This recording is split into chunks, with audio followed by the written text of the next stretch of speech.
barnaamijkan waxaan kaga jawaabaynaa su-aasha ah sideen u horumarin lahayn caafimaadka muwaadiniinta Somaliland ka dhalinyaro ahaan. Haddiiba dhalinyaro ahaan aan talada waddanka qabanno, waxa aan la iman lahayn mashruuc aan ugu magac darnay ama la yidhaahdo National Health Care Card Program, oo macnihiisu yahay mashruuca kaarka daryeelka caafimaadka qaranka. Haddiiba aan wax ka taataabto siduu u shaqaynayo mashruucani, tusaale ahaan,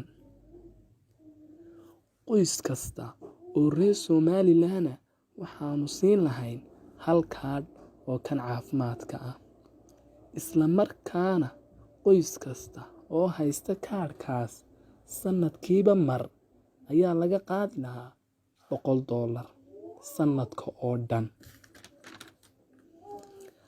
Bal qiyaas qoysaska Somaliland tiro ahaan lacag intee leeg ayay noqon lahayd haddiiba aynu daras ku samayno, qiimo ahaana ay noqoto 30 milyan ilaa 40 milyan inta u dhaxaysa. Xataa markaynu ku darno kabka iyo caawinta aynu ka helayno ama ayna siinayaan hay'adaha caafimaadka caalamiga ah. Haddaba, marka qoyska kaadhka haystaa uu qof ka mid ah xanuunsado, waxa uu qaadanayaa kaadhkii qoyskooda, wuxuuna toos ugu tegayaa hosbitaalka uu doono. Markuu hosbitaalka sidaa u galo, albaabka hosbitaalka waxaa laga furayaa xafiis la dhaho Patient Statistics Office.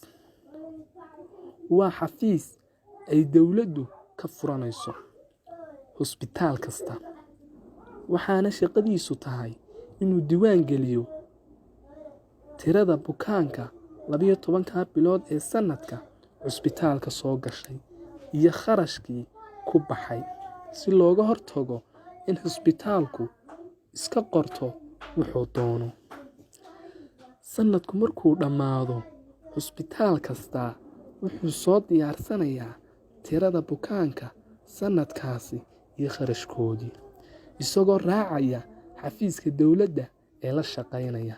Sidaasina waxaa loogu sii deynayaa lacagtiisii.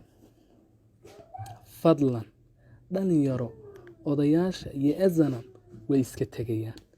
Innaga ayaa dalkan u soo hadhayna, waxna ka beddelayna, caruurteennana u diyaarinayna nolol wacan.